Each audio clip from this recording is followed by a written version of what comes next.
নমস্কাৰ বসন্ত Sharma astrology YouTube চেনেললৈ আপোনালোকক স্বাগতম জনালোঁ। আজি মই আপোনালোকক জনাবলৈ বিচাৰিছোঁ যে দেৱ দেৱীক কিমানবাৰ প্ৰদক্ষিণ কৰিলে সৌভাগ্য আৰু মনোকামনা প্ৰাপ্তি হয়।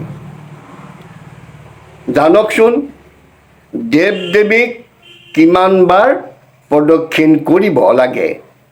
শিৱক অৰ্ধপাক, বিষ্ণুক 3 বা 4 বাৰ, গণেশক 3 বাৰ প্ৰদক্ষিণ কৰিব লাগে, সূৰ্যক 7 বাৰ প্ৰদক্ষিণ কৰিব লাগে আৰু দেৱীসকলক এবাৰ প্ৰদক্ষিণ কৰিব লাগে। এই নিয়ম মতে আমাৰ হিন্দু ধৰ্মৰ শাস্ত্ৰমতে প্ৰদক্ষিণ কৰিলে আপোনাৰ সৌভাগ্য বৰ্ধন হ'ব আৰু মনোকামনা প্ৰাপ্তি হ'ব। গতিকে আজিলৈ ভিডিঅ'টো সামৰিছোঁ। ধন্যবাদ।